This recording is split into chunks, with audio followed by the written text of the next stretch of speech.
안녕하세요. 오늘도 수업 진행해 보도록 하겠습니다. 먼저 학습 목표와 내용 알아볼 텐데요. 첫 번째로 제미나이 기본 기능 활용하기, 구글 AI 스튜디오 사용법 익히기, 그리고 프롬프트의 기본 원리 이해에 대해서 학습을 진행할 예정이고요. 제미나이의 특징 및 기능을 확인하고 구글 AI 스튜디오의 화면 구성이라던가 사용법에 대해서도 익혀보겠습니다. 또 AI에게 효율적으로 질문을 어떻게 할 수 있을지 프롬프트 엔지니어링에 대해서도 한번 이야기 나눠보도록 하겠습니다. 네, 그러면 바로 실습 시작해 보도록 하겠습니다. 오늘은 이제 제미나이에 대해서 조금 더 자세하게 소개를 드릴 거고요. AI 스튜디오의 사용법이라든지 설정법이라든지 이런 것들에 대해서 소개하는 시간을 가져보려고 합니다. 제미나이를 저희 강의에서 많이 사용을 할 예정입니다. 왜냐하면 이제 구글 AI 스튜디오가 제미나이랑 연동이 좀 잘 되어 있기 때문에 이거를 사용할 거고요. 제미나이 같은 경우는 구글에서 딥마인드라는 회사와 함께 개발한 생성형 인공지능 모델입니다. 구글에서는 이제 제미나이를 가장 유능하고 범용적인 모델이다. 근데 그 중에서도 특히 멀티모달 기능을 겸비한 의 강조를 굉장히 많이 하고 있습니다. 멀티모달이라 하는 것은 텍스트도 그렇고 이미지나 오디오 이런 것들의 다양한 유형의 정보를 동시에 이해하고 처리할 수 있는 능력을 가지고 있다라고 이해를 하시면 됩니다. 제미나이는 2023년 12월에 출시가 되어서 계속 업데이트 1.5 프로 버전 나노 플래시 이런 식으로 업데이트를 계속 거치고 있고요. 현재는 2.5 프로랑 플래시 버전까지 나온 상태입니다. 구글에서 만들었기 때문에 다양한 구글 서비스랑 연동이 많이 잘 되어 있는 그런 모습을 확인을 할 수가 있었습니다. 그러고 이제 여러분이 이 강의를 언제 보실지 정확히 잘은 모르겠지만, 제가 강의를 찍는 지금은 이제 구글 제미나이 프로 버전이 대학생들에게 1년 무료로 풀린 소식을 좀 제가 접했습니다. 이게 근데 무한정은 아니고요. 2025년 10월 6일까지 등록을 하시면 등록한 날짜부터 1년 동안 아마 지원이 되는 것 같습니다. 이거 하면은 좋은 점이 이제 구글 AI 프로 구독으로 진행이 되는 거더라고요. 제미나이 프로만 되는 게 아니라 구글 AI로 통합돼서 이제 프로 버전 구독이 되는 거라서 기능이 굉장히 많습니다. 구글에서 사용할 수 있는 그 클라우드 용량도 2테라나 제공을 해준다라고 하고 있고요. 또 이제 노트북 LM이라든지 위스크, 플로우, 비오 이런 다양한 AI 서비스랑 연동이 다 돼 있어서 그 다른 AI 생성형 AI를 쓰고 싶다 이럴 때 이것도 연동이 되네 할 정도로 이제 다양하게 연동이 되는 것을 확인을 할 수가 있었습니다. 그래서 이거를 만약에 10월 6일 전에 강의를 보셨다면 바로 신청을 하셔서 1년 동안 무료 버전 잘 사용하실 수 있었으면 좋겠습니다. 그래서 저희 강의에서는 프로 버전을 기준으로 진행이 되는데요. 사실 강의에서 영상이나 이런 거를 생성할 거는 아니기 때문에 버전과 상관없이 강의를 수강하실 수는 있습니다. 제미나이 화면으로 한번 이동을 해서 확인을 해보도록 할게요. 아무 포털 사이트에 제미나이를 치셔서 들어오시면 되고요. 저희는 이제 지난번에 간단한 사용은 해봤기 때문에 간단한 사용보다는 설정 부분을 조금 소개 드리려고 합니다. 설정 여기 왼쪽 밑에 설정 및 도움말에 들어가 보시면은요. 여러 가지 테마도 당연히 바꾸실 수 있고요. 구독 관리나 저 이제 프로 버전을 사용하고 있는데 울트라 하나 더 윗단계로 업그레이드 할 수 있다든지 도움말이라든지 이런 기능들이 포함이 되어 있습니다. 여기에서 앱을 선택을 하시면은요. 네, 구글에서 이제 제미나이로 연동이 가능한 다양한 그런 서비스들을 소개하고 있습니다. 그래서 밑으로 이렇게 내려보시면 위에 쪽에는 설명도 간략하게 나와 있고요. 밑에 내려보시면 생산성이라고 해서 이제 공대 쪽에서는 굉장히 많이 사용하는데요. 코드를 저장하고 이제 공유해서 협업하는 데 좀 굉장히 용이한 GitHub라는 툴이 있습니다. 그래서 요거랑 연동을 할 수도 있습니다. 여기는 연동되지 않은 상태 이렇게 꺼져 있는 스위치가 나오고요. 요 밑에 조금 더 내려보시면 이거는 제가 따로 설정을 해둔 건 아니고요. 기본적으로 아마 켜져 있는 기능일 겁니다. 그래서 제가 따로 킨 기억은 없는데 이런 식으로 파란 색깔 스위치가 켜져 있으면 지메일도 연동해서 가져오고 캘린더도 가져오고 이런 식으로 가지고 올 수가 있고요. 구글 지도나 요즘에 또 항공편 최저가 검색 이런 것도 AI로 많이 하신다고 하더라고요. 그런 것들도 다시 하고 있고 구글 호텔 써가지고 어떤 호텔 추천해달라는 등 이런 것들을 할 수 있습니다. 그래서 내려보면은 유튜브나 유튜브 뮤직 같은 것까지도 다 연동이 되기 때문에 동영상을 찾아줘 라고 할 때는 할 수 있고요. 여기 지도도 밑에 예시들이 다 나와 있어서 요거 한번 찾아볼게요. 버킹엄 궁전에서 런던 아이까지 얼마나 걸리는지 요청을 한번 해보도록 하겠습니다. 저는 이제 그 도움말이나 그 앱 쪽에서 바로 넘어왔기 때문에 이렇게 태그가 붙었는데요. 필요한 기능이 있다면 요 골뱅이 앱 표시를 써서 이렇게 태그를 해서 하면 조금 더 수월하게 연동된 기능을 불러오실 수가 있습니다. 이렇게 명령어를 입력하고 엔터를 치면은 지도와 연결해서 결과를 출력해 줍니다. 버킹엄 궁전에서 런던 아이까지는 한 30분 정도 소요가 된다고 하고요. 런던 아이에서 트라팔가 광장까지는 또 이제 16분 정도가 걸린다라고 표시가 되어 있고 밑에 이렇게 지도를 출력해 주는 것을 확인할 수가 있습니다. 이런 식으로 이제 정보를 얻을 수도 있고요. 또 이제 채팅을 하나 만들어서 예를 들어서 제가 감자 삶는 방법을 알려줘 라고 간단한 지식이죠. 요청을 해볼게요. 감자를 삶을 때 사실 이제 학생 여러분들 같은 경우는 이제 막 요리를 시작하고 하기 때문에 자주 해먹는 메뉴가 아니고서는 방법을 보통 찾아보고 많이 해먹을 것 같습니다. 저도 아직까지 예를 들어서 소고기 묵국이 먹고 싶으면 소고기 묵국 레시피 이렇게 검색을 해서 많이 보고 있는데요. 네, 인공지능도 잘 알려줍니다. 이렇게 하는데 제가 알려드리고 싶은 기능이 뭐냐면 보통 이런 검색은 다들 이제 너무 잘 하시죠? 여기 밑에 답변의 밑에 보면 점점점하고 메뉴 더 볼 수 있는 기능이 있습니다. 그래서 이 점점점을 누르시면 대답 재확인이라는 메뉴가 있어요. 이 대답 재확인을 누르면 지금 이 제미나이가 자기가 답변해준 내용을 한 번 더 확인을 하는 겁니다. 확인을 하고 결과를 표시해 주는데요. 이번에는 좀 결과가 되게 제가 설명해드리기 쉽게 잘 됐는데 이게 무슨 말이냐면은 여기 결과 이야기에 마우스 눌러보셔도 표시가 됩니다.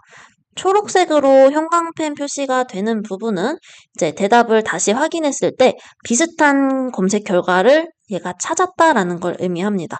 그러니까 조금 더 신뢰할 수 있는 대답이다라는 의미이고요.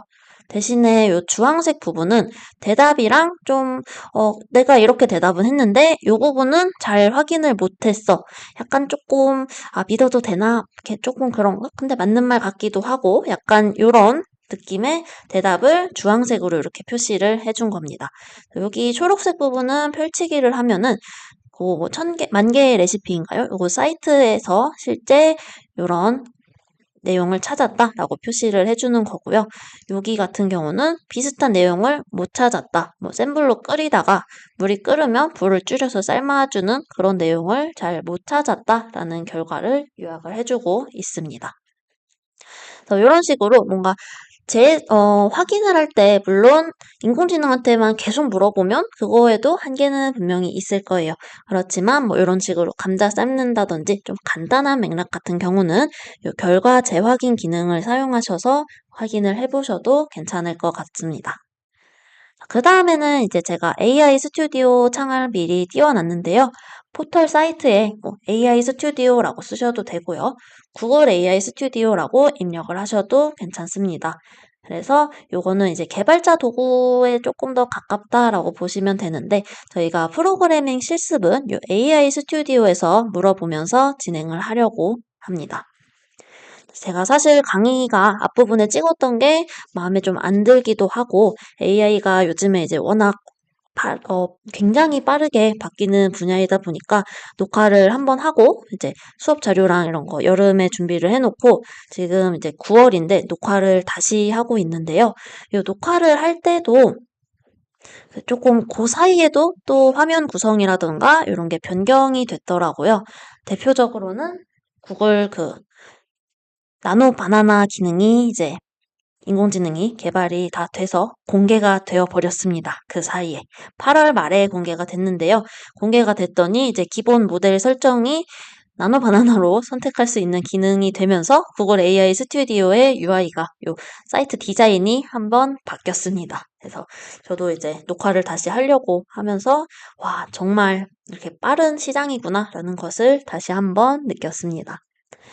저는 이제 로그인까지 다 해서 준비를 해뒀는데 여러분 아마 처음 들어오시면 구글 계정으로 로그인 하시고 이 사이트 간단한 이용 약관 동의하겠냐고 체크가 뜨실 거예요. 그래서 간단히 동의하고 넘어가 주시면 됩니다. 이 AI 스튜디오랑 제미나이가 무엇이 다르냐? 이제 왜 AI 스튜디오를 사용할 거냐? 그게 이제 저희의 핵심이 될 텐데요.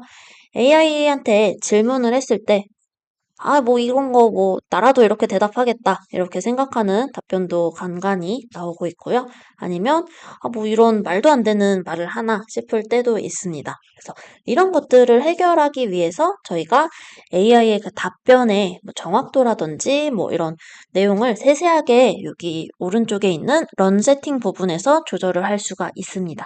그래서 이 설정을 조절하면서 저희가 인공지능의 답변을 받기 위해서 AI 스튜디오를 사용해 보려고 합니다. 이런 세팅에 보면은 굉장히 다양한 옵션들이 있는데요. 뭐 API로 연동하는 기능은 왼쪽 밑에 세팅이나 이런 부분들이 있고요. 저희는 이 챗 기능을 제일 많이 사용할 겁니다. 그리고 히스토리는 저희가 이제 계속 사용했었던 이력이 남는 부분들이다라고 생각을 하시면 되고요. 나노 바나나라고 나와 있는데 여기 부분을 선택하시면 어떤 모델을 사용해서 답변을 받을지 선택이 가능합니다. 그래서 저는 이제 보통 2.5 프로로 해놓고 사용을 하는 편입니다. 저희는 뭐 이미지 생성이 아니라 글로 텍스트로 코딩을 받을 거기 때문에 뭐 설정은 뭐 어떤 걸로 해두셔도 뭐 상관은 엄청난 차이가 있지는 않을 거지만 그래도 목적에 맞게 선택을 해주시는 게 좋습니다. 그래서 저는 2.5 버전으로 프로로 선택을 했고요. 여기 이제 설정할 수 있는 옵션들이 나오고 있는 것을 확인하실 수가 있습니다. 모델의 종류를 선택하시면 그 밑에 이제 템퍼러처라고 해가지고 요거 부분은 뭐냐면은요. AI가 얼마나 창의적인 답변을 할 수 있는지 그래서 요 값이 낮은 값을 설정을 할수록 이 친구가 대답을 할 때 조금 더 보수적이고 조금 이제 뻔한 대답이라고 할 수 있는 그런 약간 FM적인 그런 예측 가능한 답변을 해준다라고 이해를 하시면 되고요. 이 값을 높일수록 조금 창의력을 발휘할 수 있어집니다.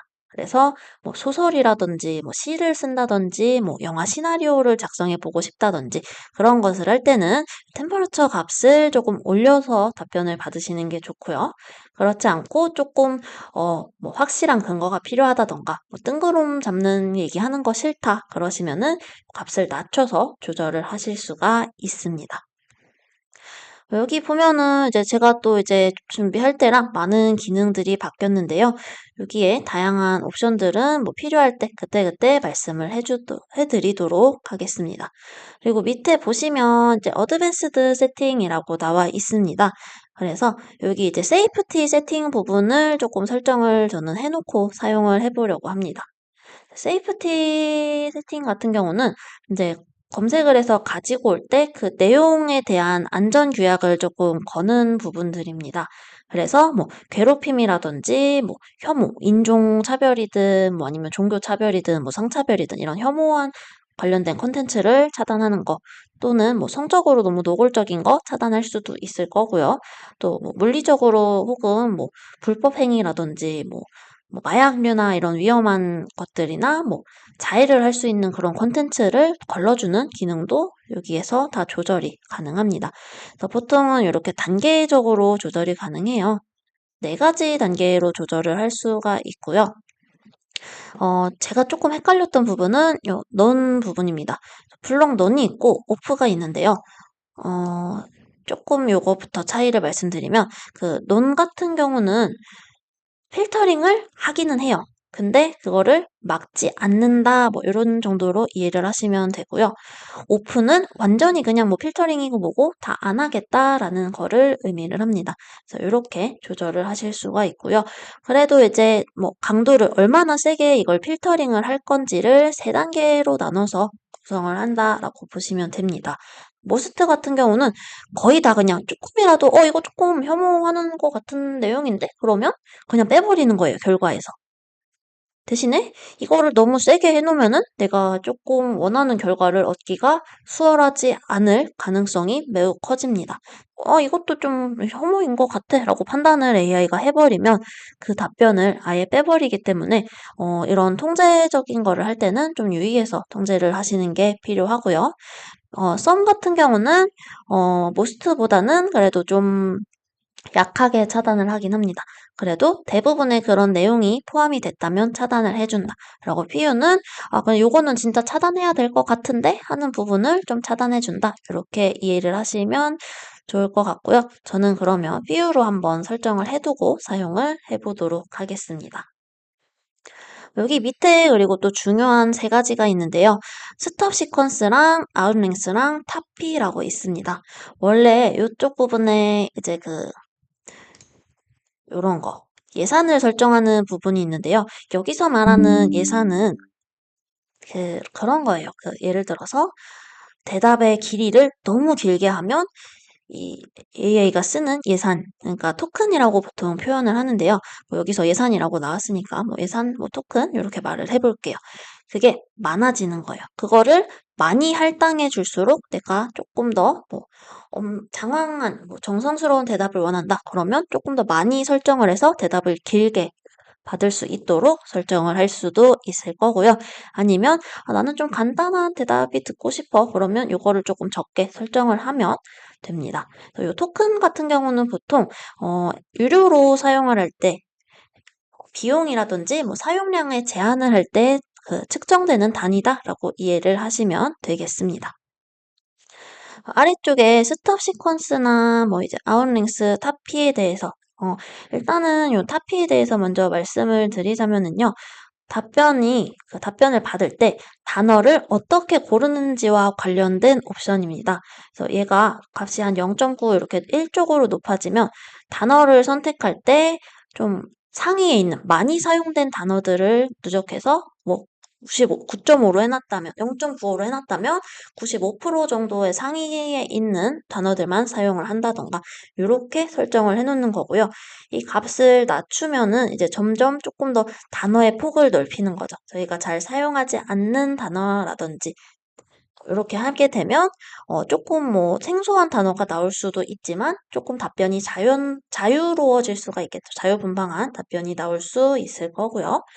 또 아니면은 이걸 조금 올려준다면 안전하게 답변을 좀 사람들이 대부분 알아들을 수 있는 그런 안전한 단어를 사용한 답변을 받게 조절도 가능해집니다. 아웃링스 같은 경우는 출력 길이를 설정하는 건데요. 이것도 이제 토큰의 단위로 사용이 됩니다. 얼마나 최대 엄청 내가 뭐 긴 거를 요청했더라도 뭐 무한대로 막 일주일씩 대답을 하고 있고 이럴 수는 없잖아요. 그래서 대답의 길이를 설정해 주는 건데 요거를 이제 너무 적게 설정을 하면은 답을 하다가 그냥 말을 중간에 끝내버려요. 말이 다 안 끝났는데 그냥 무슨 약간 그냥 누가 종이를 이렇게 찢어놓은 것처럼 말이 잘립니다. 그리고 너무 길게 하면은 답변은 끝까지 받지만 좀 쓸데없이 장황하게 설명을 받을 수도 있기 때문에 이 값을 적절한 값으로 필요에 따라서 조절해서 사용하시면 될 것 같아요. 자, 그러면 이걸 한번 조절하면서 설정을 한번 대답을 해보도록 하겠습니다. 먼저 템퍼러처를 조금 높여놓고 그다음에 타피를 조금 낮춰서 한번 물어볼게요. 어떤 거를 하면 좀 좋을까요? 예를 들어서 그런 거 해볼까요? 내일 지구가 멸망한다면 너는 무엇을 할 거야? 뭐 이런 거 물어볼 수 있겠죠. 뭐 내일 지구가 망한데도 뭐 사과나무를 심겠다 이런 명언이 있긴 한데 그런 것까지 이 친구가 대답을 해줄지 그리고 아웃랭스를 한번 좀 극단적으로 한번 줄여볼게요. 한 300까지 줄여보겠습니다. AI 스튜디오는 이제 챗GPT나 제미나이보다 조금 편리하다면 편리하고 뭐 좀 적응이 필요하다면 필요한 기능인데요. 엔터를 치면 줄이 그냥 내려갑니다.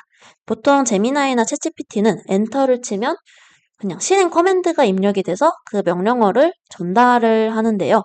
요 AI 스튜디오는 여러 줄로 이렇게 나눠서 입력을 할 수가 있습니다. 줄을 내리는 게 조금 편리합니다. 물론 챗GPT나 제미나이에서도 뭐 컨트롤 엔터, 뭐 쉬프트 엔터 이렇게 써서 줄을 내릴 수도 있습니다. AI 스튜디오는 실행시키기 위해서는 컨트롤 엔터 혹은 요 버튼을 눌러주시면 작동하게 되고요. 위쪽에 조금 이제 디자인이 원래는 좀 파란 계열이 조금 포함이 된 UI를 사용했었는데 조금 많이 심플해졌습니다. 그래서 내일 지구가 멸망한다면 무엇을 할 거야? 라고 얘기를 했더니 지금 제가 300으로 아주 극한으로 적게 해줬더니 저는 하고 말이 끝나버리는 것을 확인하실 수가 있습니다. 그래서 값을 적당히 그래도 아까 한 6만 뭐 이렇게 했으니까 뭐 한 5만 정도로 설정을 해 둘게요. 그리고서 다시 입력해 볼게요. 그냥 복사해서 다시 요청을 해 보도록 하겠습니다. 내일 지구가 멸망하면 무엇을 할 거냐라는 똑같은 대답에 이렇게 생각하는 과정이 내가 지금 답변을 생성하는데 시간이 얼마나 걸리는지도 표현이 되고 있고요. 현재 온도는 그 템퍼러처는 1.7로 설정을 해뒀고 밑에 타피는 0.45로 설정을 해뒀습니다. 역시 인공지능스러운 답변이 나왔습니다. 감정을 느끼거나 물리적인 행동을 할 수 없는 대규모 언어 모델 LLM이죠. 이라서 내일 지구가 멸망해도 뭐 무섭거나 뭐 슬프지는 않다. 근데 내가 할 수 있는 게 있다면 인류의 마지막 순간까지 능력을 다해서 돕고 싶다. 어떤 걸 할 수 있냐? 기록을 보존할 수 있고 마지막까지 답변을 할 수 있고 위로하고 기념하기 위해서 예술 작품을 창작할 수도 있다. 그리고 왜 멸망했는지 그런 것들을 예측해서 도움을 받을 수도 있다. 그래서 어쨌든 인류가 겪을 슬픔과 상실함을 이해할 수는 없지만 감정을 이해하도록 훈련을 받기는 했다. 근데 모르겠다. 이런 얘기를 하면서 대답을 하고 있습니다. 이번에는 템퍼러처를 조금 낮추고요. 타피를 반대로 조금 올려보겠습니다. 이번에도 좀 뜬금없는 소리 해볼까요? 어, 강아지가 화성으로 간다면 어떨 것 같아? 이렇게 물어봅시다. 조금 어떻게 보면 진짜 초등학생들이 할 만한 그런 이야기죠. 우리 강아지랑 화성에 갈 건데요. 이런 느낌이죠. 화성으로 간다면 어떻게 생각하는지. 이번에는 템퍼러처를 좀 낮게 해줬기 때문에 조금 결과가 다르지 않을까라고 생각이 됩니다. 답변이 지금 나오고 있고요. 요거를 이제 저희가 낮게 해줬기 때문에 사실 확인이 좀 중요한 상태로 세팅이 된 겁니다. 그래서 조금 팩트 폭력이라고 하는 그런 팩트를 줄 수도 있을 것 같습니다. 그리고 단어도 좀 자주 사용하는 단어들로 나올 것 같은데요. 제가 눈으로 한번 쓱 훑어봤더니 벌써 이렇게 얘기합니다. 강아지가 화성에서 맨몸으로 살아남는 건 불가능합니다.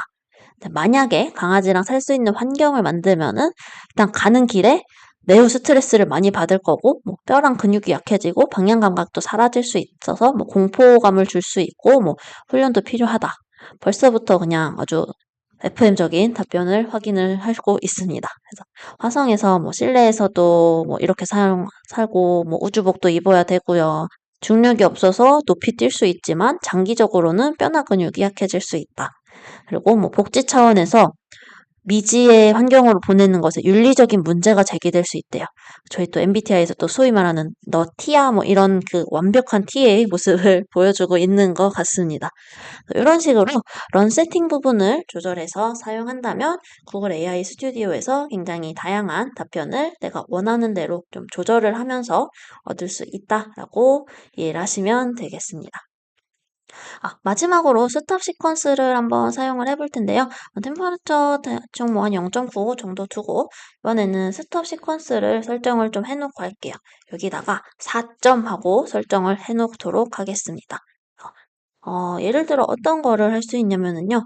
오늘 마트에서 일주일치 식재료를 구매할 거야. 목록, 제일 중요한 것부터, 중요한 재료부터 1점, 뭐 2점, 뭐 3점 이런 형태로 목록을 작성해서 알려줘 라고 요청을 해볼게요. 제가 지금 스톱 시퀀스에 4점이라고 입력을 해둔 상태입니다. 한번 10개 정도라고 붙여서 실행을 시켜보도록 하겠습니다.